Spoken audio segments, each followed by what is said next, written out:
strange item, Klein instantly felt a headache, but he asked with an unperturbed expression, "What is it?" "Fish with human fingers growing in them." Without waiting for Gem and Sparrow's reply, Frank ran into the dining hall. Before long, he ran back and held a strange bluish-black fish in his hand. The fish was of normal length. In the space where its eyes were, it had a face resembling a human. Its belly had been dissected, and 3 bloody fingers could be seen stuffed inside. It wasn't inserted by me, it was originally like that. Look at its teeth. It's very unlikely that it will eat something like that, so it could only be the case of the fingers producing themselves. Of course, I'm currently unable to determine what the fingers will do to its body. Frank hurriedly explained his judgment. Klein glanced at the fish and said after some deliberation, it might also be stuffed inside by someone. Makes sense. Then it's not the most unique fish. Frank was stunned for a second as he appeared somewhat disappointed. Fingers are considered flesh and blood. I'll ask Heath. He's an expert on such matters. As he spoke, he surveyed the area and found Heath Doyle, who was huddled in a corner eating. Frank quickly went over and placed the bluish-black fish before Bloodless. Heath Doyle extended his hands and pressed his face to the fish. Upon seeing this scene, Frank had a baffling feeling that something was amiss. He soon reacted and laughed. "No, this isn't food for you. You've been eating fish all this time to the point that even your body smells of fish. What I meant was to ask if you know the fingers inside the fish's stomach. Can you find its original owner?" Heath Doyle stopped his leaning actions and carefully studied it for a few seconds. They belonged to a Rose Bishop's, at least a Rose Bishop's. He took out the 3 bloody fingers and stacked them together. After a brief moment, the fingers melted like wax, turning into a puddle of sticky flesh and blood. The flesh and blood squirmed as they drew a word in blood red, "Help." Fingers from a Rose Bishop, help. Upon seeing this scene, Klein instantly made some connections. He recalled the Saint of Darkness and Lee, a master from the dream world. This Aurora Order Saint was in a particular ruin, and he was affected by the remnant powers of an angel or deity of the spectator pathway, causing him to dissociate and transform into a kind character.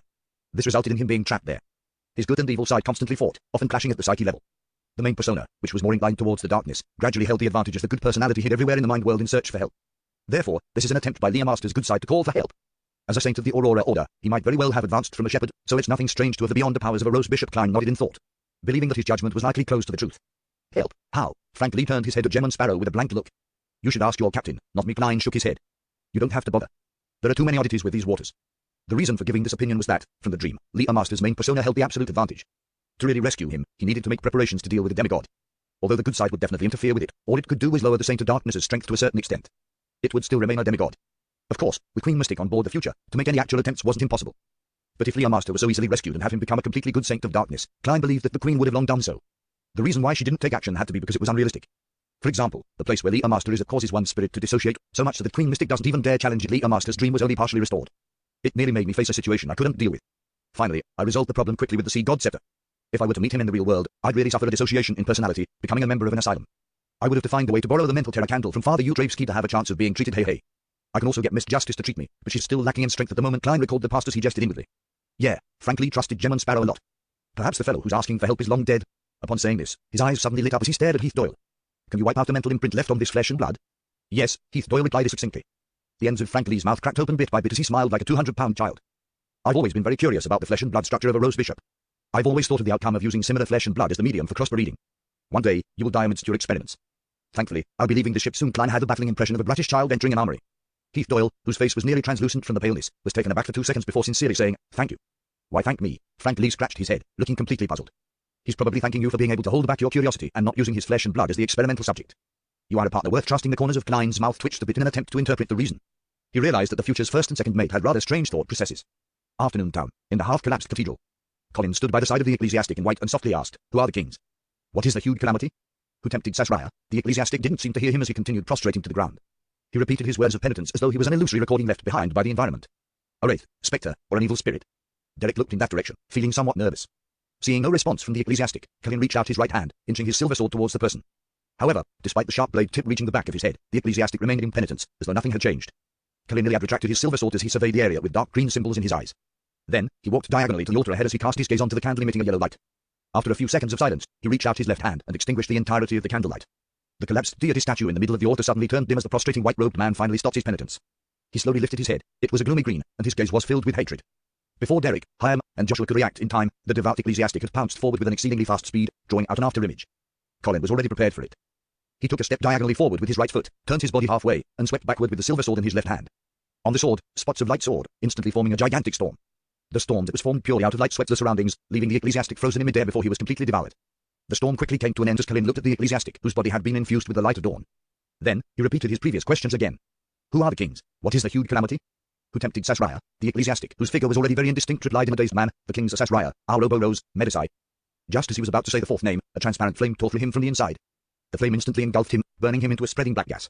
So the kings refer to the kings of angels. What's the fourth name? Why did he self-destruct just as he was about to say it? Is it the one who tempted Sasraya, or someone else? Derek was filled with questions. As the ecclesiastic died, the streets outside and the entirety of afternoon town suddenly produced roars that sounded like wild beasts. Derek subconsciously looked out the window and saw a gigantic face. The glass where it was originally plastered had grown a single unique eye. On its face was short and dense black hair.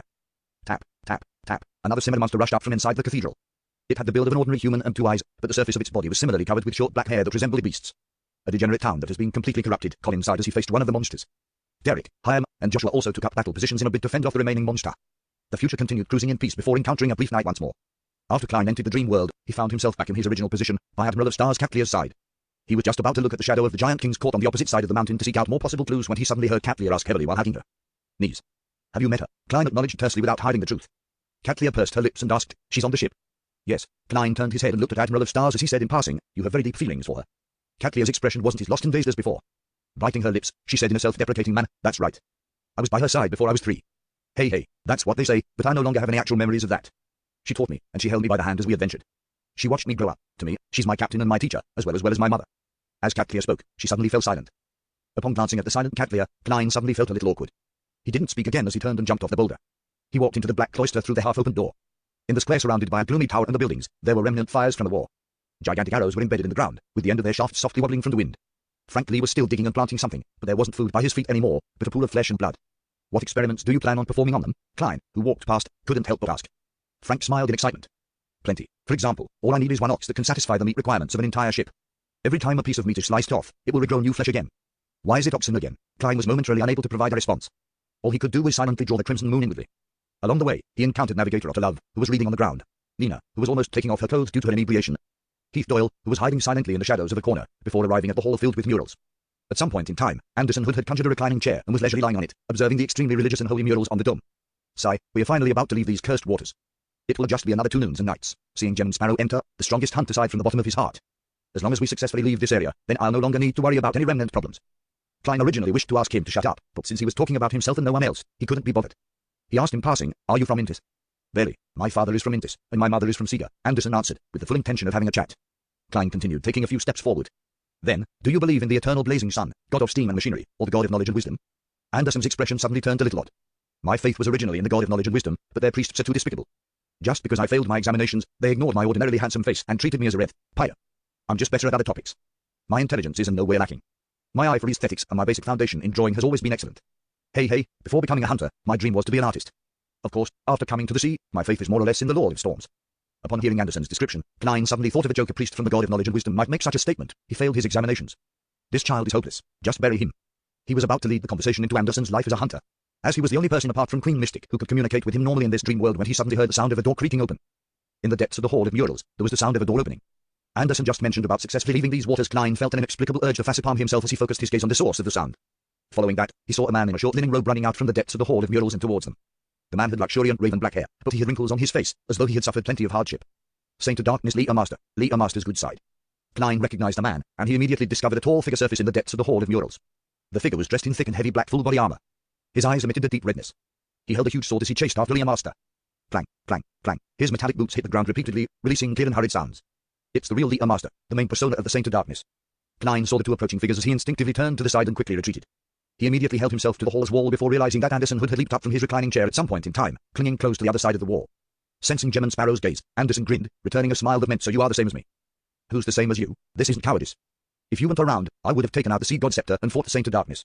I've always been considering what would happen in the real world if I were to help the good Lee Master kill the main persona in the dream. Yes, there are crew members from the future outside.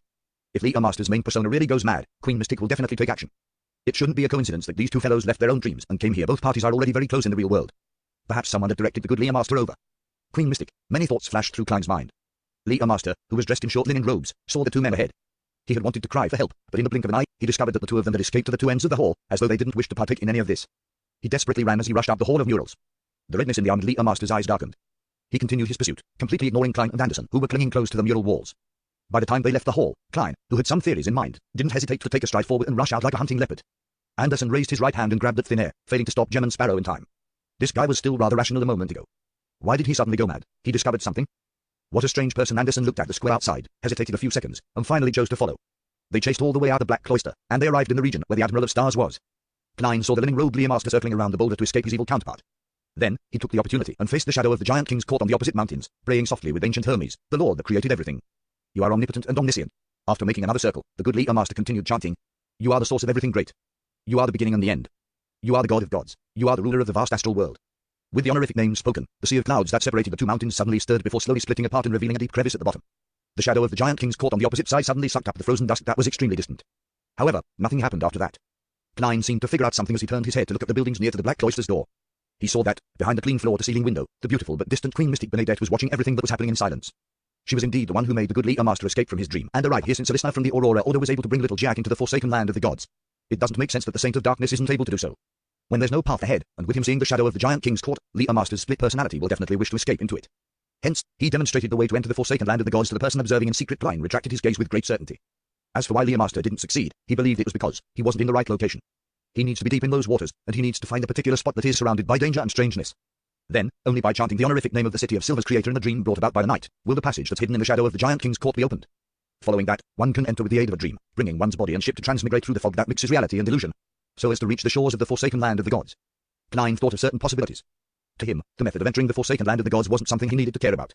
If he wished to do so, once he advanced to sequence 4 and truly obtained a certain level of godhood, he could get Little Sun to set up a descent or bestowment ritual for him to directly descend. However, if he used this to reverse engineer the way to leave the forsaken land of the gods, it would be extremely useful. This was priceless for the City of Silver. From the looks of it, the key to leaving the forsaken land of the gods is really in the giant king's court, but as to what it is, there's no way of guessing it amidst his thoughts. Pea vines rapidly grew out from the soil, instantly turning the area outside the Black Cloister into a green forest, and it also forcefully separated the Saint of Darkness's main persona and the good persona. Then, Klein saw through the gaps of the pea vines that Katlia had stood up. She was no longer sitting there hugging her knees. Sizzle. Derek first did the roll before he jumped up, cleaving down at the giant's leg which was covered in short, black hair. Stimulated silver lightning smote down, causing the single-eyed monster to tremble as he stood rooted to the ground. Derek didn't miss this opportunity as he immediately opened up his arms. Bright and pure holy light descended and enveloped the mutated giant. In the brilliance, the monster collapsed with a tragic cry as its body produced black fog. After a series of battles, Derek discovered that the monsters produced by the strange afternoon town were all afraid of intense light despite their different traits. Such an experience had allowed him to avoid injuries, allowing his teammates to keep their lives. After a while, when Kalin finished the strongest monster, Afternoon Town was restored to its silence. All the lit candlelights were already extinguished. The chief of the 6-member council surveyed the area before saying with a sigh, "Let's regroup before we set our camp." At that moment, the teams that had gathered together had already been reduced to a third. There were only 6 people. Kalin Iliad's true goal was actually the Giant King's court, but their encounter in Afternoon Town had made him realize that the exploration couldn't be done in haste. This was because the Giant King's court might hold deep secrets about the cataclysm, with unimaginable danger. Therefore, he needed half a year or more, perhaps even 2 years of preparation and preliminary explorations before he could attempt opening it. Layers of pea vines that appeared as though they were capable of weaving into a stairway into heaven dropped and shrank back into the soil. Be it the Saint of Darkness's main persona or Leader Master's good side, they vanished. Only Katlia stood at the top of the boulder, surveying her surroundings with a blank look. Queen Mystic threw Leader Master's main and good side back into his own dream. Or did she pull them elsewhere in an attempt to understand the unique traits necessary for entering the forsaken land of the gods? It seems like it's impossible to pull these two personalities into different dreams. Otherwise, Queen Mystic would have long conversed with the good Leader Master individually, as well as agreed to help him defeat the devil in exchange for relevant information, without going through so much trouble. Of course, to truly kill off the Saint of Darkness's main persona, perhaps one will have to enter the dangerous ruins in the real world. Even Queen Mystic wouldn't dare to attempt it, as it might produce an evil queen who abides by do as you wish, and do as much harm. Klein turned his head once again in thought, looking at the nearby buildings around the Black Cloister's door. He saw that the figure belonging to Benedette had vanished behind the clear floor-to-ceiling windows. Klein didn't attempt to seek her out to figure out if Queen Mystic had obtained more information from Leader Master's good side. This was because he remembered Gem and Sparrow's core persona, Mr. Fool's Blessed. And Admiral of Stars knew very well that, in Mr. Fool's tarot gathering, the sun came from the City of Silver in the forsaken land of the gods. To say that Mr. Fool didn't know the method of entering the forsaken land of the gods was unbelievable. Therefore, as a blessed, Gem and Sparrow definitely lacked the motivation to delve deep into the matter. There are many matters where the case is true that a persona which brings you success will also make you fail. This is a flaw for faceless. Klein retracted his gaze and looked back at the shadow of the Giant King's court on the opposite mountain, only to realize that the frozen sunset was slowly returning to the horizon. On the same mountain, the boulder remained standing as Katlia slowly sat down again, hugging her knees. Noon and night switched thrice, but the actual amount of time that had passed in the outside world was just the daytime of a single day. The future circled around the dangerous ruins and dodged the latent dangers hidden in the safe sea routes, before finally arriving near the entrance of those waters. Klein and company once again saw the ruin which was mostly submerged with seawater from the very beginning. They saw the grey stones and columns, as well as the huge dome at the top. Previously, they could hear loud and clear panting sounds. Bloodless had even painfully pointed out that a corpse was hidden in those ruins. And that corpse was very likely to be the source of the panting. At that moment, the ruin that hid immense danger no longer brought fear to the people on board the future, but joy. This was because it meant that they were about to leave the ridiculous and terrifying waters. At some point in time, Nina had already climbed up to the tall crow's nest and said loudly as she looked at the ruin, "Hey, there's a ship." Ship. Klein circled around Anderson Hood, who was blocking him, and approached the shipboard as he focused. Indeed, on the right of the stacked stones and stone columns, there was an ordinary 3-mast sailboat docked by it. As there was something in the way, it would be difficult for the people on board the future to notice it if they weren't viewing it from a high vantage point or looking carefully. The sailboat floated there without a single sailor on board. The silence made it terrifying. It's as though it was all eaten by the ruin. Anderson came over and shook his head with a sigh. In these waters, one mustn't go close unless one knows the ruins well. A person who dares outline the mural of an angel of fate doesn't have the right to say that your treasure hunting team claimed to be rich in experience, but in the end, aren't you the only one left from it? Klein didn't turn his head as he lampooned. At this moment, Katlia also came to the deck as she looked at the sailboat docked by the ruin. During this entire process, she didn't give Gemon Sparrow a glance. It was as though he didn't exist. After a brief moment of silence, Katlia raised her hand to remove the heavy glasses on her nose bridge. The deep purple hue in her eyes swelled as though she was trying to outline one complex symbol after another. A pair of eyes suddenly appeared above the empty sailboat. They were a pair of illusory, translucent dark purple eyes. The pair of eyes slowly moved and circled the deck once before entering the cabin. This beyond a power is very useful, speaking of which, based on the means demonstrated by Queen Mystic and Admiral of Stars. The beyond the powers of a mystery prior has some of the highlights of fairy tales. Man, will Queen Mystic be able to turn people into frogs? Also, is the mystery prying of a mystery prior demonstrated here, on their eyes? Admiral of Stars' eyes are somewhat odd. I have to take note. Klein silently made a guess as he awaited the outcome of Katlia's remote exploration. After a while, the dark purple hue in Katlia's eyes finally dimmed. She rubbed her brows, wore her glasses again, and said to Anderson Hood and Frank Lee, "There's a problem inside." As she spoke, she took out a handful of colorful powder from her classic warlock robe, and she suddenly threw them outwards. The powder didn't scatter onto the ground, and instead formed a realistic color picture. The picture's background appeared like a captain's cabin. There was a picture on the desk and a portrait on the wall, both depicting the same person. He was a man from Fisak, with broad shoulders, light blonde hair, and deep blue eyes. This Klein first found it familiar before he recalled where he had seen the man before. Back when he was in Naz, an adventurer had been pursued by the second mate of the King of Immortality, Tishaes, and ran into the Lardal Bar to seek help from the members of the Adventurer Association. At that instant, among the powerhouses who stood out to provide protection was a muscular man from Fisak who was more than 2 meters tall. Klein had found him rather strong and placed him at sequence 6 at the very least. Why would his ship suddenly enter these waters, and why would he rashly explore a dangerous ruin? Amidst Klein's puzzlement, he carefully observed the supernatural picture on the deck. This time, he saw a pool of blood on the floor, and beside the blood were a few words in Fisak, the Fountain of Vanaging. The last character had a drawn-out mark of blood before it was connected to clear smudges that extended out towards the door. Klein's mind seemed capable of restoring the actual scene. The sequence 6 Fisak man had suffered a sudden attack and fell to the ground, heavily injured. He tried his best to write down the source of his encounter, but just as finished the first few words, he was held by the legs or head by some unknown entity, and he was forcibly pulled away. Considering how the red words went wiped away, Klein suspected that the entity that dragged the adventurer away wasn't a living person. It should be the corpse of that ruin, he thought, feeling a headache. The Fountain of Vanaging. They came here in search of the Fountain of Vanaging, Anderson Hood said in excitement. Clearly, but they didn't find it. Frank Lee shook his head in great disappointment. He also looked forward to the Fountain of Vanaging, believing that the fountain's waters could create qualitative changes to his various experiments. The Fountain of Vanaging Slaughter Shays was the one chasing after the young adventurer back then. He's the second mate of the King of Immortality. Rumor has it that the King of Immortality had once drunk the waters of the Fountain of Vanaging. Shays even warned me, Gemon Sparrow, to not interfere with the young adventurer's matters, claiming that it was the will of the King of Immortality. Klein barely reproduced the truth based on various tidbits of information. The young adventurer obtained the secret of the Fountain of Vanaging from one of the King of Immortality's aides, and he was thus pursued. Later, with the protection of some of the stronger members of the Adventurer Association, he barely escaped from Slaughter Shays. Later, to hide from the King of Immortality and also to seek out the Fountain of Vanaging, they finally chose to adventure into these waters. Who knew that they ended up being wiped out in that ruin? Could it be that the Fountain of Vanaging is hidden deep in that ruin? Klein looked at the stacked grey stones and stone columns as he vaguely made a prediction. As he temporarily had no way to verify his theory, nor did he know whose corpse was buried there, he didn't have the urge to explore or take risks. He rationally retracted his gaze. I can ask or Septin or Arrows, hey, perhaps the Fountain of Vanaging is the pus produced from that rotting corpse. Klein guessed with the most nefarious of thoughts.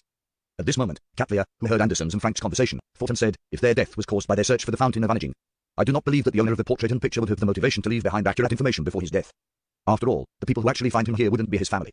Makes sense if I were in his shoes, and if I encounter a monster in my treasure-seeking adventures, I wouldn't think of providing any hints to others before my death. Klein indiscernibly shook his head, failing to think of any reason for the time being. Katlia looked at Anderson and Frank, who wore looks of anticipation. A successful adventure is a result of having detailed intel and sufficient preparation, but we lack all of that now. Her voice suddenly turned loud as it resounded in every corner of the ship. Continue sailing. Leave these waters. Aye, Captain. Nina, who was on the crow's nest, gulped a mouthful of beer. A few minutes later, the descent that violated common sense happened once again, but the prepared members on the future were no longer in a sorry state like before. They easily overcame the stimulating scene of jumping over the ravine and being sent flying. Soon, the future landed over blue seas, and the distance away was a gigantic storm blotting out the sky.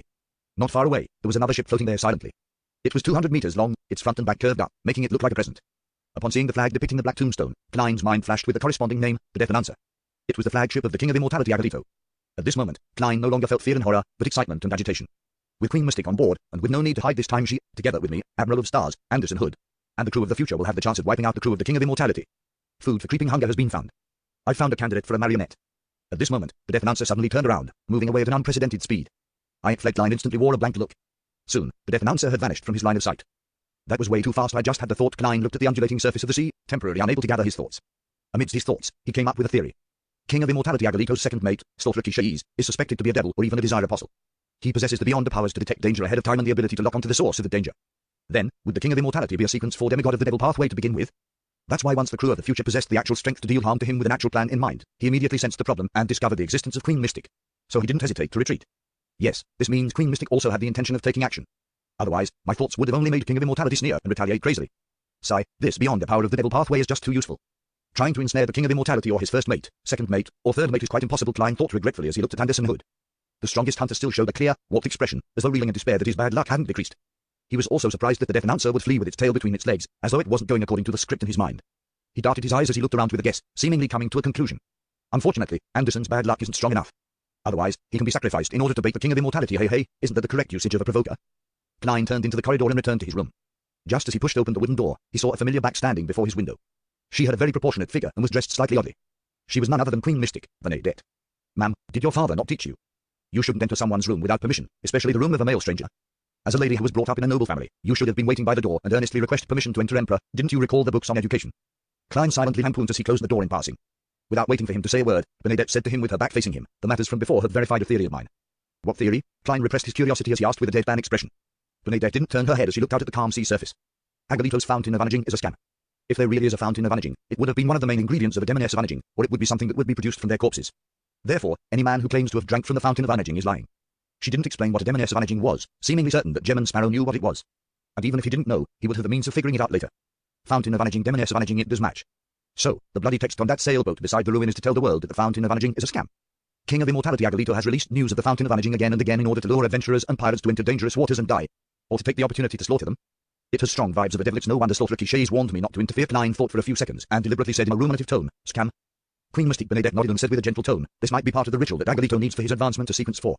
It might also be an action needed to digest the Sequence 4 potion. She paused as though making a silent sigh. Then, she said, that's because the Sequence 4 of his pathway is demon. Demon? Sounds deceitful, creating a treasure scam to harm others. That does match the style of a demon. Klein was instantly enlightened. At this moment, Queen Mystique turned around as she cast her gaze through her checkered black veil and towards Gemman Sparrow's eyes. It's my turn to provide information. Klein deliberated for 2 seconds. According to the analysis of limited diary entries, Emperor Cell suffered an extreme predicament in his later years. This forced him to come up with the idea of attempting something crazy. In this aspect, he was extremely frank. This was because the diary entries he had received up to date didn't reveal what Emperor Russell wished to do in his later years, what predicament he was in, or what crazy action he did. Therefore, by providing this piece of information, he was hinting to Bernadette that to know the truth, she had to hand over the diary entries of Emperor Russell's critical period to Admiral of Stars Caplia. Bernadette remained silent for a few seconds. As the dark clouds moved through the sky, allowing the sunlight to shine from the outside, the queen that reigned over the 5 seas suddenly dissociated like bubbles, shattering and disappearing. The light refracted from the bubbles had produced different colors, filling the room with a fairy tale-like dreamscape. If not for the hidden sage, the mystery prior pathway is really interesting. Klein reflected as he tapped his left thumb on the first segment of his index finger twice. He activated his vision of spirit body threads, but he didn't discover any additional black threads. This meant that Bernadette had already left. Klein silently sighed and quickly deactivated the vision. Just as he was about to lie in bed to take a rest, he heard brisk footsteps approach. Knock, knock, knock. Someone knocked at his door. Who is it? Klein sat up. It's me, Catlia's voice sounded. Klein went over, feeling puzzled as he opened the door. He didn't ask what it was about as he coldly looked at her, his gaze expressing everything. Catlia nudged the heavy glasses on her nose bridge and said, coming out from those waters doesn't bring us back to where we entered. We are less than 100 nautical miles away from Tuscata Island.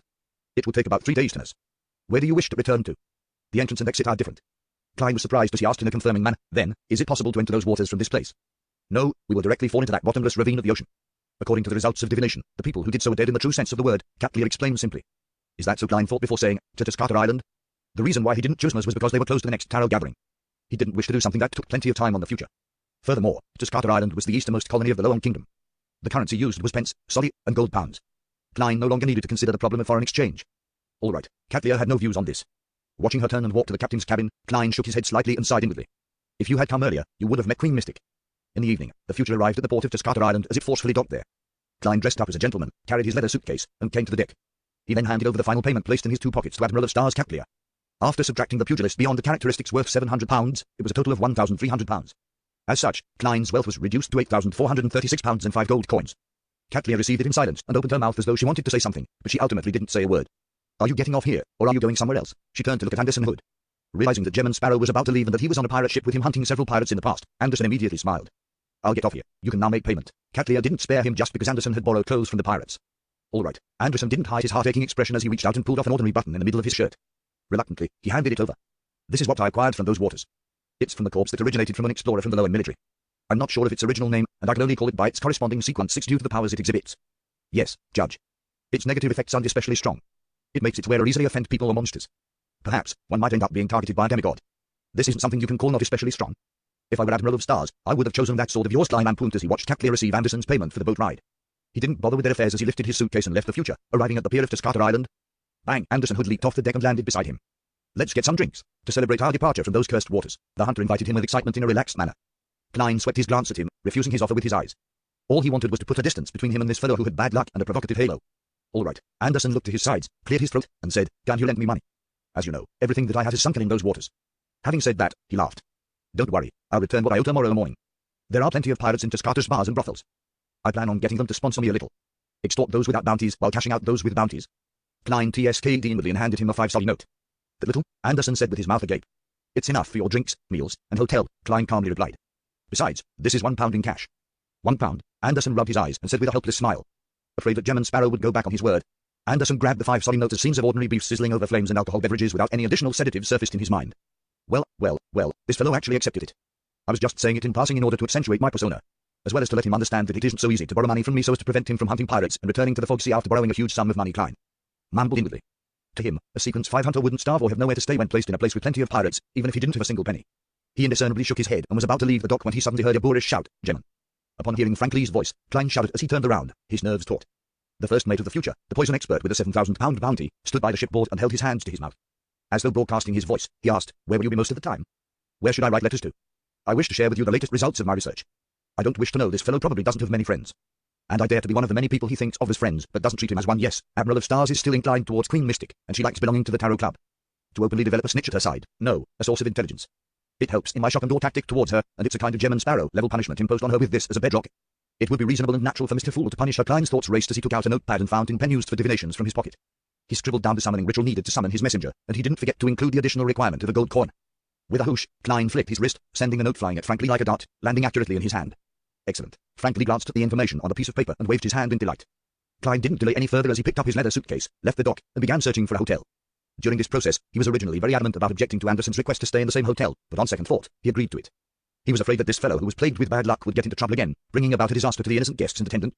Therefore, he decided to monitor him up close and decisively handle the problem if required. After checking in, Anderson went into his room with his key. Bang! He sat down on a reclining chair as though a heavy burden was released. After leaving those dangerous waters, he finally felt like he was human again. He didn't need to worry about suddenly dying. After he laid there silently for a while, Anderson Hood slowly got up. He took out a flask that had an outer lining made of iron, flipped over a glass cup, and poured himself some hot water. He believed that he should recollect himself and begin visiting the bars. After drinking some alcohol and filling his stomach, he could seek out some sponsors. After the hot water cooled a little, Anderson raised his cup and gulped it down comfortably. Suddenly, he coughed intensely as his face turned a little purple. Cough, cough, cough. Anderson reached for his throat, but he didn't seem capable of taking a single breath. With a crashing sound, the glass cup fell to the floor from his hand, shattering across the ground. Cough, cough, cough. Anderson's coughing weakened as his face turned purple. At that moment, his eyes seemed to produce a spark as the veins on the back of his hands squirmed like they were alive. Bang! Anderson fell to the ground, convulsing a little before becoming motionless. His breathing even seemed to come to a halt. Seconds later, the corpse-like Anderson suddenly got up as he rubbed his face in fear. Damn it, I almost choked to death from drinking water. If that really happened, then I might be the hunter with the most laughable cause of death. Thankfully, I bought this item at great cost before entering those waters. It finally came in handy today. As he spoke, Anderson took out a doll formed of straw from a secret pocket in his vest. Ink was used to simply draw 2 eyes, a nose, and a mouth. The doll's surface had already been corroded as pitch-black liquid dripped down, drop after drop. In about 8 seconds, it was completely reduced to a liquid, turning into a stain on the floor. My bad luck hasn't decreased at all, and it has even gotten worse. Man, Gemman Sparrow once told me of a prophecy, saying that the most lethal danger often lies in day-to-day life. Anderson paced about as he carefully avoided the glass fragments at his feet, afraid that it would cause him another death. No, I need to save myself. I need to save myself. Anderson pulled open the door and carefully walked out. He came straight to Klein's room, reached out his finger, and rapped on the door. Soon, the wooden door, which was neither too solid or hard, opened without a sound. Gemman Sparrow, who had only taken off his coat, appeared before Anderson. Anderson forced a smile and said, "Are you pleasantly surprised?" Creak. The door closed right in front of him. He was first stunned before he muttered to himself with a stiff expression, "I should change the way I talk." Thump, thump, thump. He knocked on Klein's door again. The door quickly opened as a revolver was pointed at him. "Ha ha, I just wanted to ask if you know any Beyonders who can improve my luck." Anderson raised his hands midway, wildly hinting for Gemman Sparrow to provide him with the details of the powerhouse that informed him of the prophecy. Too late. I've no idea where Queen Mystic is, eh? She didn't leave me a way to contact her. But since my messenger's summoning ritual is known to Frank Lee, it also means Admiral of Stars knows of it. And that means Benedette knows of it. Also, after returning to Backland, I can seek out Miss Sharon's help. Queen Mystic is in her circles, even though the frequency of her appearance isn't high. Klein gave Anderson Hood a look of pity. He wasn't fond of this strongest hunter, often mocking him inwardly and expressing all kinds of nefarious thoughts towards him. After all, Anderson was partially responsible for him losing his cufflink. However, it was only limited to his thoughts. He had no intentions of actually putting it into practice. If Anderson truly sought his help, he similarly wouldn't reject him. Klein thought for a moment before saying, "I can help you ask, and I'll give you the answer tomorrow morning. But I suspect you don't have the means to pay me. I'll go make my rounds at the bars later. Furthermore, I have plenty of stashes in the Fog Sea," Anderson replied without hesitation. Klein nodded, and as he closed the door, he said, "Meet you tomorrow morning. I hope you can survive until then." Creak. The door was locked once again. "Is that a curse, or was he wishing me luck?" Anderson whispered with a wry smile. "According to my experience, there probably wouldn't be any accidents in the next 2 to 3 days." Inside the room, Klein returned to his desk. On it was a letter that already had the introduction written, as well as an unfolded paper crane. In regards to Anderson's problem, Klein had already thought of a target to ask before he even agreed. There was no doubt that to resolve the means of a snake of fate, questioning another snake of fate was the best solution. He pondered over the space that was available after unfolding the paper crane and the questions he would like to ask before writing a draft in his mind. Finally, he raised his pencil and wrote, "How should the bad luck curse from an angel of fate mural be removed? What's the name of the sequence 4 potion for the seer pathway? Where can the formula and main ingredients be obtained? Putting down the pencil, Klein carefully scrutinized the questions before carefully folding the paper crane according to the folds and placing it in his wallet. After doing all of this, he continued writing to Mr. Azike. In the letter, Klein first mentioned that he received the help of Admiral of Stars in entering the dangerous easternmost front of the Sonia Sea, successfully completed the ritual, and, changing gears, he mentioned his encounter with Admiral Heldadwall's inexplicable attack mid-journey and how he nearly suffered terrible losses. While on this topic, he began describing the ring on Admiral Hell's hand, which was suspected to be a relic from ancient death. He asked very suddenly if Mr. Azike had any recollection of it, or if he needed to obtain it to study it, so as to invoke more memories. After mentioning this, Klein mentioned in a casual manner about the artificial death project by the Numinous Epioscope, as well as asking this big shot if it was feasible, or if there were any records that recorded the actual details. Finally, he mentioned how he didn't know the subsequent sequences of his pathway, and he didn't know how to obtain those opportunities. Klein began providing a description of the summary of things to take note of from traveling through those dangerous waters. This was to provide Mr. Azike information so as to prevent him from suddenly wishing to seek out the remnant aura of ancient death, without realizing the lurking dangers. Rumor has it that those waters are filled with the ravings of the true creator. The higher the sequence, the clearer one will hear it, making it easier to be influenced and resulting in madness or a loss of control. This is demarcated by sequence 4, but a small number of demigods have found the means to act freely there, Klein wrote at the end of his letter. After folding the paper, he picked up Azike's copper whistle and summoned the huge skeleton messenger. The messenger burrowed out from the ground and politely looked at Klein from a level height before opening his palm. Not bad, Klein praised silently and handed the letter over. Then, he brushed his teeth and took a bath before comfortably getting into bed. After an unknown period of time, he found himself awake in a dream, and he saw the desolate plains and pitch-black steeple. Familiarly walking into the depths of the steeple, Klein discovered Will Orsettin's reply among the scattered tarot cards. Friendly reminder, the paper crane is about to tear. The bad luck curse brought about by the mural can be resolved by Richardo. High sequence formulas for the seer pathway can only be obtained from the crazy Zeratal or the Hornus Ice Mountain range. If you are the blessed of the Evernight, treat it as though I didn't say it. Sequence 4 of the seer pathway is Arcane Sorcerer. Bizarro Sorcerer Klein suddenly woke up from his dream as he opened his eyes to see the dark night. It's not noon yet. It's still very dangerous, he mumbled before returning back to sleep. At this moment, he finally recalled that he had already left those dangerous waters. He wouldn't vanish or go missing if he wasn't sleeping at the end of the night. Phew, it's this kind of stable environment that's good. I hope to say that mysteriously vanishing due to not sleeping after dark is something that can be used to scare kids, making them not dare to sleep late. Hey, I was often scared by such stories when I was young. Klein sat up, walked to the desk, and poured himself a cup of water. After a moment of silence, he gulped down a mouthful of water as he gradually recovered his ability to think. Zeratal really went mad. What exactly did he encounter, or what happened to him? Bizarro Sorcerer. Sequence 4 is called Bizarro Sorcerer. The seer pathway's main focus is on being tricky, crafty, pranky, and paranormal. Or should it directly be summarized as being bizarre? Yes, clown, magician, faceless, and marionettist do give me such a feeling. Seer appears to be an exception, but in the eyes of others. The style of a charlatan might appear rather strange and terrifying at times. That's why Zeratal said that fate isn't the main domain of this pathway. Also, it's clear that beyonders of this pathway are more inclined to being spellcasters. According to Will Orsettin's explanation, there are 3 methods to obtaining the potion formula to Bizarro Sorcerer. 1. Seek out the secret order and find the mad Zeratal. 2. Head to the main peak of the Hornus Ice Mountain range and find the treasures left behind by the Antigonus family. 3. Obtain it from the church. For example, the Antigonus family's notebook might contain the corresponding formula. But each one of these 3 options is more dangerous than the other. According to Emperor Cell's description, Zeratal was a Sequence 2 miracle invoker a long time ago, a true angel. Later, he even advanced to Sequence 1. He's equal or slightly weaker than a king of angels. The crazy him, no, he might have gone mad, but it's likely that he will be more difficult to deal with. At the very least, there's no possibility of me convincing or tricking him.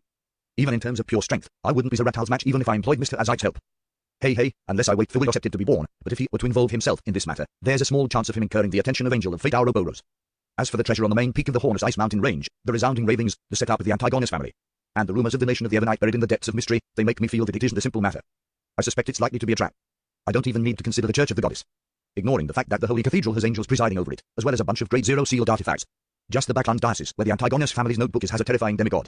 Klein couldn't help but recall Mystera, who had been erased like a pencil drawing, and the one that executed all that was likely to be one of the upper echelons of the Church of the Evernight Goddess. A beautiful lady, whose eyes lacked spirituality. She even smiled at me. I've no idea what it means. Klein shook his head in resignation, believing that he only had one course of action that he had at present. That was to find a demigod from the secret order who was still considered normal. Compared to the mad Zeratal, I can communicate with them at least, or even deal with them. Just Klein alone was impossible, but he could seek Mr. Azike's help or Queen Mystic Benedict's help at a certain price. I can only consider this for now. Klein rapidly turned his thoughts back on how to help Anderson Hood rid the bad luck curse. It's been more than 2 months. I wonder if Fate Counselor Richardo has left or Island. Sigh, he hasn't summoned my messenger all this time to inform me of clues to the mystical item I seek. However, it's not a big problem. Bellman Carnot definitely hasn't left his post. I can contact Counselor Richardo through him. That's good too. The Life School of Thought hasn't completed the request up to now, meaning that they haven't made their final payment. They can pay it off by changing Anderson's luck for the better, then I can receive the payment from Anderson. Hey, when it comes to a mystical item or sealed artifact which possesses immense offensive powers, isn't Anderson's sword one? According to the traits showcased by Reaper, I can ignore the item formed after he dies. Hey, I'm not some greedy demon either. I'll definitely pay additional fees to tide him over. Klein wiped away his mischievous thoughts and took out the paper crane from his wallet. After unfolding it, he carefully erased the pencil marks on it. It's really about to tear. I can use it another 2 times at best, he muttered sadly. Then, he folded the paper crane and returned to his bed to continue sleeping. As for using the radio transceiver to contact our roads, he planned on doing so after leaving this pirate's playground. After daybreak, Klein languidly got up and slowly washed up, believing that this was how life should be. Thump, thump, thump. The knocking on the door interrupted his state of wistfulness. Without his acumen for danger, his spiritual intuition told him that it was Anderson Hood. As expected of the strongest hunter. He successfully survived up to now. Klein TSKD and controlled his expressions before opening the door. Anderson was wearing a deer hunting cap of unknown origin. He grinned as he handed him a lone gold coin. What I owe you from yesterday. Klein received the gold coin and measured its weight in his hand. There's an answer to your problem. Anderson's eyes lit up. What's the solution? Don't tell me that the answer is that there are no solutions. Am I such a person? I'll just say that it's hopeless, so just wait for your death. Goodbye, Klein lampooned as he swept Anderson with an indifferent gaze. A demigod that's good at changing one's luck stays in Orevi Island. He owes me a favor. Excellent. Anderson didn't hide his joy. So, what sort of payment must I make? Very sensible of you. Klein deliberately fell silent for 2 seconds before saying, I need a mystical item with powerful offensive abilities. Do you have any clues? If the value exceeds that of the luck enhancement ritual, I will pay the difference. Anderson frowned bit by bit before easing them. He said with a smile, I have a mystical item that matches your request. It was a beyond a power that can deal lethal damage. The negative effects aren't bad either.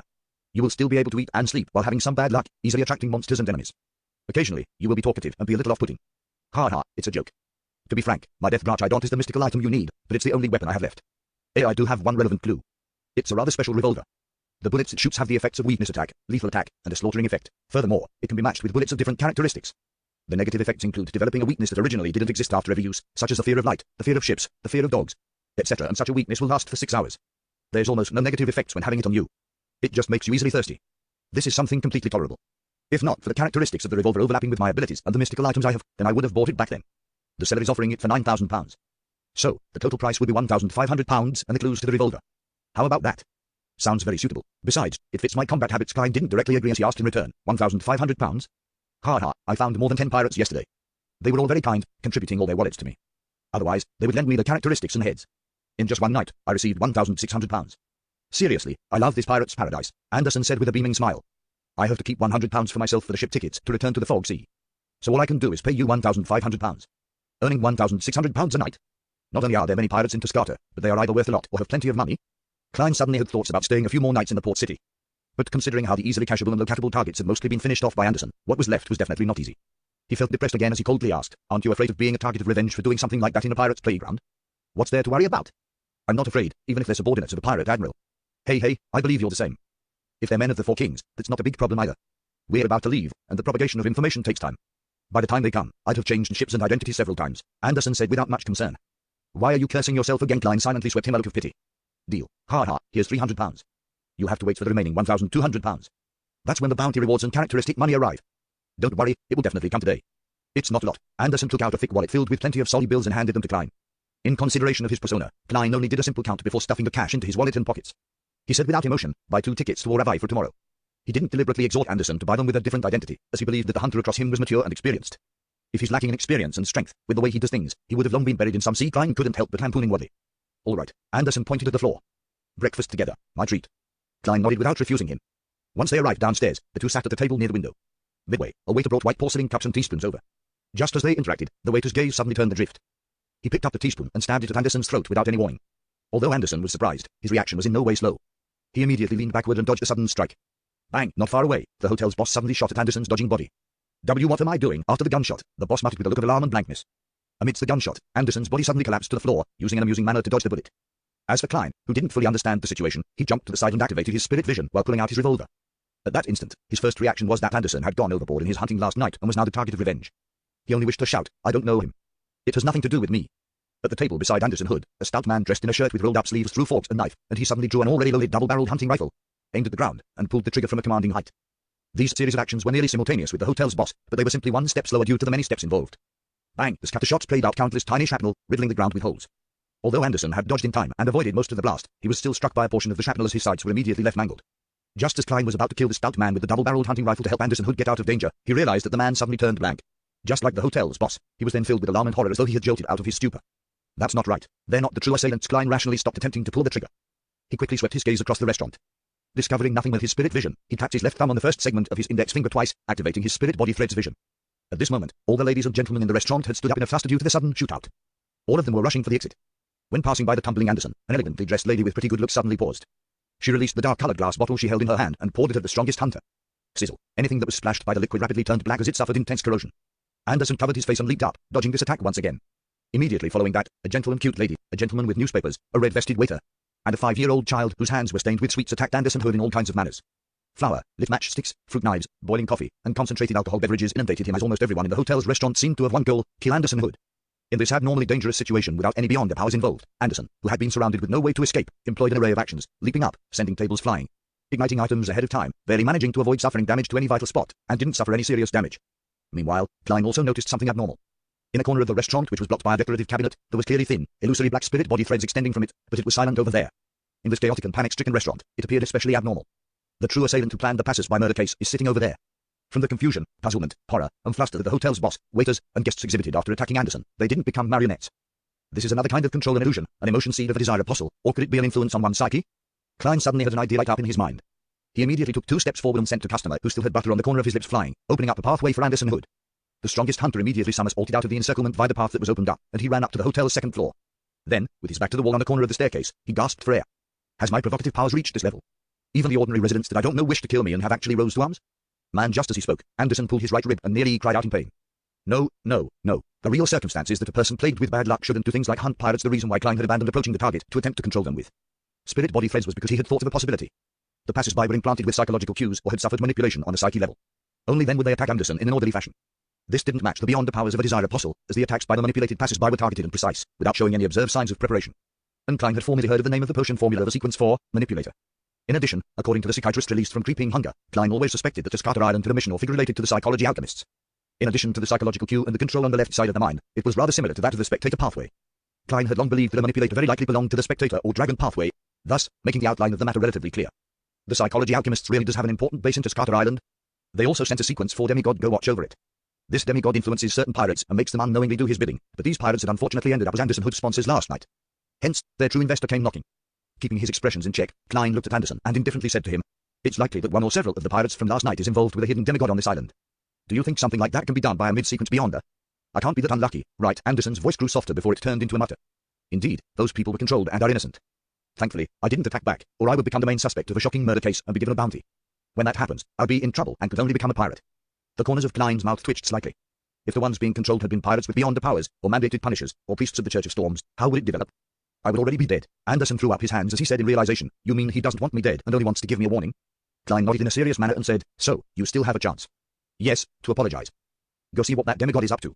"Apologize?" Anderson's face wrinkled immediately. Placed in a difficult position, he said with great difficulty, "I have quite a reputation in the fog sea." Klein didn't say a thing. He stood up, patted his coat, and prepared to walk off. At this moment, Anderson lunged forward and rushed to the entrance of the staircase ahead of Klein. He yelled, "I'm sorry. It was my fault. We can talk about anything." He paused for a second and repeated again, "I'm sorry. It was my fault. We can talk about anything." Clap, clap, clap. A series of slow claps sounded on the first floor as a figure appeared at the staircase. Amidst the light footsteps, this figure slowly walked to the bend, but Klein instinctively moved his gaze away as though he didn't wish to know what that person looked like. In addition, he realized that he didn't have any intentions of raising his arms or aiming his gun. It was as though he had been cued and had lost the intention of resisting. This is terrifying, yes, it's not a face-to-face hypnosis, which is why I could detect it. But if I was directly targeted, the repercussions would be unimaginable. I can be influenced now. In the way Miss Justice would explain it, the other party will use the sea of collective subconscious to silently arrive beside my island of consciousness, and then they would do something to a certain extent. Klein came to a realization as he had the sudden urge to leave and return to his room. This is a silent instruction, given to me by the demigod. Klein roughly understood that the other party wished to communicate with Anderson in private. Hence, he didn't resist and walked to the stairs before returning to his room. In less than 5 minutes, Anderson knocked on his door, his face grimacing. "Done talking?" Klein asked without much surprise. Anderson gave a heavy nod. "Phew, yes, he got me to help him do something. As for what is it, I can't tell others." "Do you still remember what he looks like?" Klein deliberately asked. Anderson thought carefully as he suddenly frowned. "I don't remember, as expected. Look at you. For £1,600, you offended a demigod. It wasn't worth it at all." Klein silently sighed and then said, "Can we leave tomorrow?" "Yes, there's no rush for that matter. Let's resolve the problem with my bad luck first." Anderson didn't hesitate to answer. Klein didn't speak further as he pointed at the floor. "Still having breakfast?" Anderson was first taken aback before revealing a smile. Of course, no type of frustration can influence eating and sleeping. The two went down to the first floor and discovered that the waiter was silently clearing out the shattered items. The boss and the customers had all forgotten what had happened. After breakfast, Anderson continued going out, busy obtaining his bounty rewards and beyond the characteristics money. He also did some preparations, while Klein stayed in his hotel room, converging with spirituality that overflowed from his advancement and using worms to test his marionettist beyond their powers. At 2:30 in the afternoon, he went above the grey fog ahead of time and began practicing for the upcoming tarot gathering. After all, Mr. Fool would very casually and lightly punish the hermit Catclear. Sitting in the chair belonging to the Fool, Klein began playing out the 3 punishment plans he had decided over the past few days. 2 of the plans needed him to borrow some of the power of this space, and 2 of them needed to use drops. Hence, he needed to decide on the entire process ahead of time. He would then familiarize himself with it, and he couldn't reveal his lack of fluency at the critical moment. After an unknown period of time, Klein exhaled and confirmed his plan. Then, he conjured the world. Without any items, he saw the countless dense black threads that emanated from his body. Items conjured using the powers of the mysterious space above the grey fog possess a certain amount of spirituality, so they come equipped with spirit body threads. And in the real world, items without life do not have any. Klein familiarly controlled the black threads, and quickly completely controlled the world. Now, not only could he make the world's expressions more intricate and have reactions that were more like a real person, he could also make the marionette's spirituality fluctuations become more natural. It wouldn't appear as lifeless anymore. Apart from that, he was like a player who had two accounts, gaining the world's vision, hearing, as well as his other senses. After completing all of this, Klein glanced at his golden pocket watch, sent little son a message, and began to silently count his heartbeats. On the two sides of the ancient mottled bronze table, blurry figures extended outward from the embrace of deep red beams of light before turning corporeal. The surroundings remained as silent and empty as always, as though no living creature had ever set foot there for millions of years. "Good afternoon, Mr. Fool." Audrey's brisk and cheerful voice soon resounded through the resplendent palace held up by stone columns. Klein nodded his head with a smile, watching as the other members expressed their greetings under Miss Justice's lead. Here, there was no doubt that the hermit Catlia appeared rather reticent. Audrey's read on her was that she had many things on her mind. After the voices came to a stop and the members had taken their seats, the Fool Klein swept Miss Justice a glance, making the psychiatrist instantly understand his intentions. Hence, she didn't raise her hand slightly and speak out. Following that, he looked at Catlia and chuckled indifferently. "Tell Bernadette that she can use certain items in exchange for some answers." Bernadette, after hearing this familiar name which was neither Queen Mystic, the owner of Dawn, nor the leader of the element Dawn, Catlia realized that Mr. Fool already knew everything. Her cheap tricks were laid bare in front of him. This made her heart sink as she couldn't help but feel an intense sense of fear. She was temporarily at a loss in regard to the attitude or words that she needed to show in response. To her, Mr. Fool's words were clear. Pass on the message, but only that one message. Nothing else. She wasn't allowed to provide any other hints. Catlia believed she knew what he meant between the lines. Bernadette, that's a common name for Entis females. Who could it be? What is the answer she wishes to exchange for? What relationship does she have with Mam Hermit? Mam Hermit had privately made a request, and Mr. Fool's answer is yes. No, that's not it. Definitely not it. If it's a private and reasonable request, Mam Hermit wouldn't have mentioned it specially in front of us. He would have directly replied to her prayers. He is giving a warning. Audrey forgot to observe the other members as a series of questions flashed through her mind. Following that, with her acumen from the spectator pathway, she grasped Mr. Fool's true intentions. Following that, she had a particular theory. Mam Hermit had privately hinted about our tarot club to this man Bernadette because she hopes to acquire some answers. Mr. Fool is very displeased regarding this matter. So he pointed it out directly and gave this first-time offender a warning. Seriously, why would you divulge matters of the gathering to others? I haven't even told Susie. This will bring danger to everyone. Thankfully, Mr. Fool is around. Audrey nearly puffed up her cheeks, forgetting her image and etiquette. For the first time, she realized that not every tarot club member had a sense of belonging like she did, showing such reverence and faith in Mr. Fool. The Hanged Man Alja, the Magician Force, and the Moon Emlyn also had similar questions and theories, but their focus wasn't the same. As Alja anticipated what Mr. Fool would do, he began to wonder who this Bernadette, a commonly seen female in his name, represented. He was curious as to why the reserved hermit would risk divulging some information on the tarot club. While Force was worried if the existence of the tarot club would be exposed, she also instantly imagined a spy and double spy story. Emlyn watched in schadenfreude, believing your hermit to be truly foolish. Hey, even our Sanguine's ancestor treats Mr. Fool equally and had sent me as an envoy to be nurtured. You aren't even a demigod, but you attempted to try pulling off cheap tricks under Mr. Fool's watch? Do you have a death wish? Indeed, I can't understand the thoughts of short-lived creatures. Emperor Cell once said that bugs that can only live in summer had no way of truly knowing what snow looks like. Emlyn sat back in a relaxed manner as he didn't hide the shaking of his head. The son Derek didn't have many thoughts on the matter. All he felt was that the mood wasn't right. Out of curiosity and puzzlement, he asked, "Mr. Fool, who's Bernadette?" Well asked. I thought Miss Justice would be the one asking. Yes, she seems a little angry, which is why she doesn't wish to speak. Klein silently commended him as he casually answered, Roselle's eldest daughter. Owner of the Dawn, the leader of the element Dawn. He mentioned all of Bernadette's identities, making her appear without any secrets before all the Tarot Club members. And the reason why he had used Owner of the Dawn in place of Queen Mystic was that Klein didn't believe that the Fool should address Bernadette as a queen. The owner of the Dawn, Queen Mystic. She's actually Emperor Roselle's eldest daughter. Ha, the hermit, I can confirm that you are Admiral of Stars Catlia. So the rumors of you having a falling out with Queen Mystic are fake. Alja felt excited. He felt that the restriction and pressure he had endured for the past 3 months had vanished at once. This made his staid self mock the hermit inwardly. Emperor Roselle once said that those who play with fire will ultimately burn themselves. And you, Admiral of Stars, dare to challenge your god's clairvoyance. At that moment, Alja was rather thankful that although he had attempted to pull off some cheap tricks and attempted to figure out Mr. Fool's identity, goals, and present state, he hadn't involved any outsiders. He hadn't divulged any information, so he hadn't suffered any punishment. As he had introduced the 4 kings and the 7 pirate admirals, Audrey and company just needed to recall in order to confirm that Bernadette was Queen Mystic, a demigod that reigned supreme over the 5 seas. They were also surprised that Emperor Roselle's eldest daughter would still be alive and had become an important figure that was known throughout the world. The answers that Queen Mystic wishes to obtain are hidden inside Roselle's diary. Combining everything that had happened and the words that were said, Audrey vaguely guessed Bernadette's goal, believing that the Emperor's daughter wished to figure out the truth behind her father's assassination. At this moment, Catlia had already regained her ability to think. She turned her body to face the end of the long bronze table and said without any hopes that she could be let off, yes, I committed some mistakes. I will not defend myself. It was indeed wrong. Mr. Fool, no matter how much you punish me or even kill me, I'll accept it. Hypocrite, if Mr. Fool really wishes to punish you, do you think you have any means of resistance? Mr. Hanged Man scoffed on the opposite side of the table. He could identify the problem with such a simple sentence. Mam Hermit is still a little afraid, or he could notice the hidden fear from the minute actions and words Catlia had used. To her, people who deliberately emphasized their willingness to be executed were often afraid of dying right there and then. Force found her peace from the Fool's calm attitude, believing that there weren't any leaks about the Tarot Club, or that the leaks weren't anything important. Hence, like Emlyn, she waited curiously and expectantly for the punishment Mr. Fool would mete out. Derek remained clueless about what had happened, uncertain why Mam Hermit would suddenly request to be punished. At that moment, seeing Mr. Fool's brief moment of silence, Catlia resisted her unease and lifted her head slightly, observing the existence behind the thick grey fog without a trace, in an attempt to figure out his true intentions so as to give a better response. She didn't wish to make another mistake again and provoke him, making the situation irredeemable. The dark purple hue in her black eyes produced a sense of mystery as her eyes penetrated through the grey fog and saw the Fool.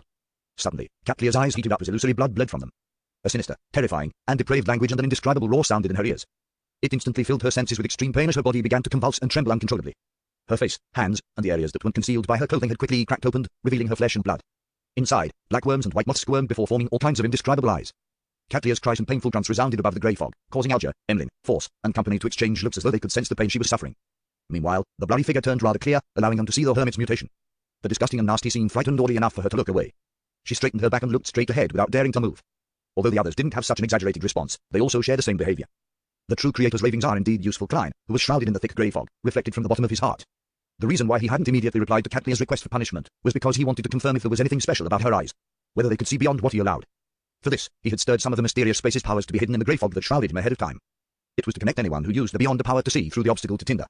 This was equivalent to the owner of the Beyonder power directly observing an item corrupted by the true creator at the psyche level. Hence, with Klein not using the grey fog to deliberately suppress the influence, Katlia naturally heard the true creator's ravings. Her organ, which used the Beyonder power, was first severely damaged before she was imbued with extreme pain, causing her mutation. If Admiral of Stars hadn't tried observing him, then the plan Klein had prepared was to get her to apologize to every Tarot Club member, and also to allow them to discuss a method of punishment in a democratic manner. And regardless of how democratic it was, the major punishment would ultimately be to stir some of the mysterious space's powers to connect Katlia to Tinder. After waiting 2 seconds, Klein knew it was enough. He gently lowered his palms, allowing the grey fog to silently repress the true creator's ravings and revert Katlia's mutation. Admiral of Stars trembled as she calmed down at a discernible pace. The cracks in her skin gradually closed as her thoughts returned to her, allowing her to take in her surroundings once again. At this moment, Alger said in a deep voice, as though he was warning himself, "Do not pry into the mystery of God, do not pry into the mystery of God." Alger's whispers soon disappeared, but it continued resounding in everyone's ears, making them realize a reality. Although Mr. Fool often didn't put on any airs and seldom spoke, merely answering every request they had, making them find him warm, he was ultimately a god whose mysteries shouldn't be pried into. He was a god that transcended reality. Audrey, Emlyn, and the other Tarot Club members instinctively accepted Mr. Hanged Man's haunted saying, pretending that they had forgotten the original wording to be "do not look directly at God." Because they had looked at Mr. Fool from time to time, asking him questions or seeking his advice, and with regards to that, Mr. Fool didn't seem to mind. Of course, we weren't looking at him directly due to the thick grey fog's obstruction from Mam Hermit's outcome. Mr. Fool had done so for our own good. Audrey slowly exhaled. At this moment, the Fool Klein was thinking, Mr. Hanged Man is working very well in concert. I was prepared to control the world to say something similar to complete the final step of the punishment. He originally felt that getting the fake world to say something like "do not lie to God" or "do not pry into the mystery of God" would make it somewhat embarrassing. In the future, if people were to learn that the so-called blessed or the so-called world was actually a smurf of the Fool, he would be too embarrassed to face anyone. But later, on second thought, the world had done similar deeds in the past, so he wasn't short of one more. Besides, all he needed to do was to not let anyone know, right? Having overcome his mental barrier, Klein had planned on acting according to his rehearsals, but to his surprise, reality went better than he had expected. The Hanged Man seemed to be shocked to the bone as a result of the hermit's punishment. As such, he helped him say the sentence "do not pry into the mystery of God," making the effects even more natural and perfect. Yes, the problem of Mam Hermit's leak of information regarding the Tarot Club was only briefly tacked on by the Fool. He had given a warning via the insinuation behind his words, but she later suffered from prying into the mystery of a god. It wasn't truly the Fool's intentions. This is the outcome I wished for the most. This can effectively uphold the Fool's image. After all, a god wouldn't be petty with mortals, as it would only tarnish his reputation. However, the way Mam Hermit does things is way too bold. I just realized and confirmed today that she has pried into the mysteries of the Fool more than once. Although it wasn't for any vile motives, it's also something worth punishing her for. Hey, my previous reactions must have made her believe that I had acquiesced her observations, so she made it a habit. In the end, she ended up falling headfirst into my expectations. In addition, without fully grasping Mr. Fool's attitude, she directly gave hints to outsiders. Her boldness is obviously extraordinary. This means to show that she hasn't suffered enough in the past. Today's lesson should be enough to drill it into her for a very long period of time. Thinking back to her state in her dream, all of this seems pretty much the expected outcome. Sparing the rod spoils the child. Hey, I also managed to put Mr. Hanged Man, as well as the other members in check today as a result. Klein silently muttered to himself in amusement, surveyed the area, and said calmly, "That shall be all." Upon hearing that, the hermit Katlia, whose spirit body had just recovered, felt relieved. She felt intense fatigue and joy surge through her body. All she wanted was a reclining chair for her to rest for a while. The first time is a warning, but the second time wouldn't be a nice outcome. This pirate admiral sighed silently, warning herself not to try her cheap tricks any further or believe that her hints could fool Mr. Fool. She was also not to attempt to pry into his secrets. The pain she received was in no way weaker than the torment of having knowledge injected into her by the hidden sage. Therefore, she believed without a doubt that Mr. Fool was essentially a god, a true god, an unfathomable god whose mysteries couldn't be pried into. Thankfully, Her Majesty now knows where she can exchange the answers she has been desperately looking for. All this while I don't need to hint to her or tip her off in the future. Katlia turned her body to the side again, trembling as she looked at the end of the long bronze table. This time, she only dared to look at the end of the table or the armrest. The dark purple hue in her eyes had also turned faint. Amid silence, with sincerity, she said, "I remember your leniency in sparing me." In the grey fog, the Fool Klein nodded gently without repeating his previous words. After a moment of waiting, the magician Force straightened her back, looked around, and spoke before Justice Audrey. "Everyone, is anyone interested in an assassination mission? The target is an important member of the cult." Grateful for the favors her teacher, Dorian Gray, had given her, Force had been recently hoping to do something for him. After some consideration, she placed her sights on the Aurora Order Oracle, who had dealt immense damage to her teacher's family, Lucian, who could be a scribe or traveler. She didn't let Limano's travels get to her head to the point of believing that she could kill an experienced Sequence 6 or Sequence 5 Beyonder who was good at escaping. The reason why she had such considerations was that she believed that the secret organization known as the Tarot Club, which was backing her, would provide her with unimaginable support. Mam Hermit and Mr. World both appear to have the means to fight Lucian. With any of them taking action, and with me using Limano's travels to help, it's not impossible for us to succeed. Force began formulating the most ideal situation. Of course, she knew that her current savings weren't enough to kill a powerful beyonder like Lucian. After all, with her £830, she probably couldn't even buy a single hand of his. She knew very well that back then, Miss Audrey Hall had spent more than £10,000 to kill an Intis ambassador, a Sequence 6 conspirator. The cost of assassinating Lucian, who was of a similar sequence or even higher, was obvious. Force planned on agreeing to a series of requests that the executor of the mission would have, helping the executor complete matters they found inconvenient to do themselves, in order to pay off the cost of the mission. She believed that after obtaining Romano's travels, she was equipped with the abilities to complete certain difficult tasks. After hearing Miss Magician's request, the hermit Catlia, the hanged man Nalja, and Justice Audrey cast their gazes onto the world. They believed that this gentleman, one who had a unique penchant for hunting beyonders, possessed the necessary strength. I'm not in background, however, I can't respond that way. Otherwise, it would expose the possibility that Mr. Fool only has 2 to 3 blessed to Mr. Hanged Man, a man Hermit Klein controlled the world, overcoming his emotions as he hoarsely laughed. Where? Which cult? What's his sequence? What unique powers does he have? Mr. World is a little different from before. I can't explain it clearly, but it feels like he's suddenly in a better mood. Perhaps he has really encountered something worth being happy about. Audrey suddenly noticed the difference as she excitedly imagined what could have recently happened to Mr. World. Force happily replied, he's an oracle from the Aurora Order. He's in Backland, formerly a Sequence 6, but he might be a Sequence 5 now, but I can't be sure. He can record the beyonder powers that others have used and can use them once. He's good at escaping any form of entrapment, and it's difficult to surround him. Perhaps he might be able to travel through the spirit world. The target is an oracle from the Aurora Order, a Sequence 6 or 5, with powers seemingly from the apprentice pathway. Indeed, Miss Magician doesn't appear as simple and ordinary as she seems. My original judgment was right. Catlia quickly returned to her usual state. She wasn't surprised that the magician would actually dare conspire against a particular gentleman from the Aurora Order. As for which oracle he was, she wasn't sure because the only ones she knew were Mr. Zed and Mandy. Meanwhile, Klein also quickly evaluated the situation. An oracle from the Aurora Order that makes it impossible for him to be innocent. Rather, he's a madman who destroys lives. Killing him doesn't make me feel guilty. It's not like I haven't offended the Aurora Order more than once or twice. Sequence 6 or 5? That's something I can handle. I've seen something that matches the trait of recording and releasing beyonder powers as described by Miss Magician. Mr. A had used it before, but it might not really be it. To me, it doesn't matter if he's good at escaping and traveling through the spirit world. As long as I'm close to the oracle and successfully control his spirit body threads, there will be no way for him to run. It's hard to tell what will happen in a direct clash. I do have quite a solid chance of success if I sneak and attack him. Of course, succeeding at the sneak attack is a whole other matter. After some serious consideration, the world looked at the magician Force. I can consider taking on the job, but not any time soon. It will, at the least, be 2 months later. He wasn't sure what other accidents he would encounter at sea, so he had been rather relaxed on the time period. 2 months later, Force repeated the time, appearing to be in a deep dilemma. It was too long. Besides, she wasn't sure how long Lucian would stay in Backland. At this moment, Alja, who had been watching from the side, deliberated and interjected, Miss Magician, do you need to kill the Aurora Order oracle personally? No, as you can see, I'm considering requesting Mr. World for help, Force replied with a smile. Alja nodded as though in thought. The premise of killing someone is to be able to find the oracle. Can you find him? No, but I'll investigate, Force answered frankly. Why don't you get the world to do it after your investigations bear fruit? The Hanged Man pressed. Yes, but I haven't decided. Force was somewhat confused, unaware of the reasons as to why Mr. Hanged Man was asking her all these questions. Alja sneered. If you can confirm the location of the Aurora Order oracle's location, then why spend large amounts of money to hire someone to kill him? Wouldn't reporting him directly to the churches be enough? After the Great Smog, no church is willing to let go of any related clues. He wasn't trying to make the world lose any business. Instead, he had clearly read the dilemma inside her, believing that there was a higher possibility of her not going through with the request. After all, too many incidents might happen in 2 months. Therefore, he gave some suggestions to ensure that this matter reached some preliminary agreement. Report him to the churches. This sounds familiar. Klein was surprised, never expecting Mr. Hanged Man to say something like that. Hey, while everyone is being infected by Mr. Hanged Man, he too has been influenced by us. Klein immediately felt relieved and rather pleased. Report. Force was momentarily stunned. After a few seconds, she whispered, that's possible. The Hanged Man smiled upon hearing that. You can do it this way. First, investigate your target and seek out his whereabouts. If you obtain anything in 2 months, then you can hand the matter over to the church. If the matter exceeds 2 months, and when Mr. World is free, then he can provide you the help needed. What do you think of that? Force seriously considered it and said, okay. When the time comes, I'll discuss the price with Mr. World. After receiving the world's consenting nod and confirming the matter regarding Lucian, Force thought for a moment and continued. Does anyone have a meteorite crystal or the crystallized blood of a Lavos squid, or any information about them? These were the main ingredients of the astrologer potion formula. Force originally planned on continuing her requests, hoping that Mr. Moon, who was also in Backland, could help her find Lucian, but after some consideration, she decided to first do it herself. Only after confirming that there aren't any solutions or clues would she then request the Tarot Club for help. Meteorite crystal, Lavos squid crystallized blood. Sounds familiar, isn't this? Because I know the seer potion formula. Yes, it's familiar because the seer potion formula's main ingredients is 50 grams of star crystal and 10 milliliters of Lavos squid blood. The main ingredients of astrologer are like the upgraded versions of a seer. Indeed, the apprentice and seer pathway can be interchanged in the future. With this in mind, Klein suddenly had an idea. Since the potion formula of Bizarro Sorcerer is difficult to obtain, with the 3 options being extremely dangerous, should I consider the other sequence 4 options in the neighboring pathways? Such as apprentice. Once he had this idea, he brightened up as he felt that most of his predicament had vanished. And for the sequence 4 potion formula of apprentice, the Tarot Club has clues to it. It's the Abraham family behind the magician. With this in mind, the world looked at Miss Magician with a subconscious gentleness to his gaze. It left Force shuddering, suspecting whether Mr. World had already formulated a plan to hunt Lucian. At this moment, the fool Klein recalled another problem. According to Dums and Daly's theories, the first 5 sequences of the seer pathway didn't present any obvious progression. Each of them presented a beyond the power of one aspect. Then, at the critical point of sequence 4, the 5 of them would converge and clench like a fist, presenting a qualitative change.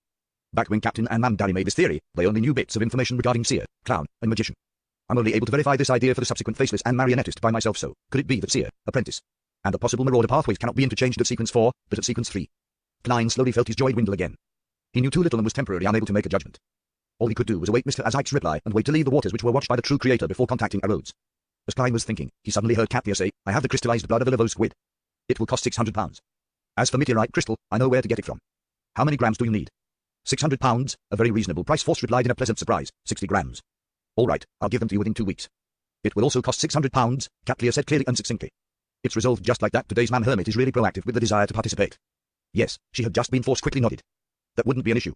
I have £830 in savings. That's enough for me to buy the crystallized blood of a Levos squid. But in 2 weeks, I still need to save up nearly £400. The royalties after the new year will be paid soon. It's about £150, making me lack £220. I have to think of ways to earn money again. Force quickly calculated her financial situation. Seeing how Miss Magician took only a minute to gather the main ingredients for her potion, Justice Audrey couldn't hold back either. She raised her hand slightly and said, "I wish to obtain the complete pituitary gland of an adolescent mind dragon, but if that's not possible, 60 milliliters of a black hunting giant lizard spinal fluid and 1 fruit of an illusory chime tree." This was the main ingredient of the hypnotist potion. If she obtained the complete pituitary gland of the adolescent mind dragon, then there was no need for any other corresponding ingredients. Just as Audrey said that, she heard Mam Hermit reply. Since the 5th epoch, mind dragons have nearly gone extinct and are hard to find. I have the means of obtaining the spinal fluid of a black hunting giant lizard, but it will also take 2 to 3 weeks. The price ranges from £1,500 to £2,000, as I'm not the one who decides it. I can help you keep a lookout for the fruit of an illusory chime tree, but I cannot guarantee anything. What great efficiency after Mam Hermit was punished, her sense of belonging towards the Tarot Club has appeared to increase. She's more active, and amiable. Audrey was momentarily speechless. After a few seconds of silence, she bowed slightly and said, "No problem." Alger, who had been watching by the side, suddenly felt that the development wasn't going as he expected. Having been punished by Mr. Fool, the hermit changed her style of being mostly an observer. She began to involve herself in every matter that she could involve herself in during the tarot gathering. And with the strength, background, resources, and channels of a pirate admiral, she immediately produced intense and blinding light. This blinded Alger so much that he could hardly open his eyes. He had a strong feeling that he was at risk. At that moment, he wished for Mam Hermit to return to her former state. Klein also felt surprised by what he heard and saw. I thought Mam Hermit would be silent for some time, feeling an aversion to the Tarot Club for some time, but in the end. Is she the type that needs to be beaten in order to be obedient? Yes, sparing the rod spoils the child. Queen Mystic must have spared the rod too much. Hey, the way Queen Mystic does things isn't much to speak of either. The Emperor has also spared the rod. As he lampooned, Klein controlled the world, making him survey the area before chuckling. Does anyone of you have the potion formula of the Seer Pathways Sequence 4, or have any clues regarding it? Sequence 4. Mr. World is beginning to advance towards the realm of a demigod. Audrey was surprised. She originally imagined that she was advancing sufficiently fast, and she felt a little proud about that. But now, she suddenly realized that she was falling behind. Mr. World has instantly become really lofty. Force was similarly surprised. Although she felt that the silent, reserved, and unsocial Mr. World was a powerful beyond her, she believed that he was still very far from a demigod, from a Sequence 4. But to her surprise, he was already seeking to purchase the Sequence 4 potion formula. As expected of Mr. Fool's blessed Alger side. Likewise, Emlyn and Derek shook their heads, expressing that they had never heard of the name of the Pathways Sequence 4. Klein, who believed that he could obtain clues from the City of Silver or the Sanguine, could only helplessly retract the world's gaze. After a few seconds, Katlia said, "I need a drop of blood from a mythical creature, regardless of the kind." In the palace held up by stone columns, silence suddenly became the main symphony. Even the world didn't know the exact concept of what a mythical creature was. Klein didn't expose this point as he planned on inquiring about it to the people he could ask in the future. He controlled the world to remain silent for a few seconds before saying, "I'll keep an eye out." As this was a rare request from Mam Hermit, Justice and company also gave similar responses. All right, Katlia wasn't surprised by this outcome. The only reason why she made the request was to express her attitude of being integrated with the Tarot Club to Mr. Fool. She believed that this was better than trembling and being apprehensive at eliminating the after effects of what had happened. After a brief pause, Derek was about to say something when Emlyn spoke out ahead of him. The Sanguine Baron chuckled. The requests for our row was clear. He wants the Sunsequence 6 notary potion formula, and Mr. Hanged Man wishes to obtain the Ocean Songsters. Upon hearing this, Klein suddenly felt a little guilt-ridden. When he first obtained Creeping Hunger, he had wished to quickly release the Priest of Light in it, and obtaining the Sequence 6 and 5 potion formulas of the Sun Pathway, so as to sell it to Little Sun. Yet, he hadn't completed it all this while. I'll walk around Tescata's Pier tonight. I'll find a pirate with beyond the powers who deserves to die or some gang leader to settle this emergency, regardless of which sequence they are or. I can directly release the Priest of Light. Klein made the world deliberate before saying, "I'll provide you with the notary potion formula in 3 days. Upon saying this, he looked at Little Sun. You can consider what item you wish to exchange for it. All right, Mr. World, Derek replied in glee. As for the Ocean Songster potion formula which the Hanged Man needed, everyone didn't have any clues. Emlyn cleared his throat and said, "My request is different from the last one. I hope that you can help me find the believers of the primordial moon. Every effective clue will be rewarded with £100. A direct confirmation will be £500. He looked at Mr. Fool to make a request and, after obtaining his approval, he conjured 5 things that resembled bounty notices. Each person received a set of the 5 bounties. He and Derek didn't have one. Klein controlled the world to pick it up and casually browsed through it. Gully's Kevin, Dandy, Lara, Windsor Bering, Argos, they aren't weak at all. At the very least, they're equivalent to recently born vampires, he silently muttered to himself as he memorized the corresponding information. After completing this matter, Emlyn felt more confident about winning the competition. He leaned back casually and waited for the other members to issue requests. This time, no one spoke again. Upon seeing this, the Fool Klein chuckled. Continue your free exchange. Instantly, Audrey, Alger, Katlia, and company cast their eyes at Derek. They remembered that the Sun had previously mentioned that he would have arrangements to join an exploration mission that involved the periphery of the Giant King's court.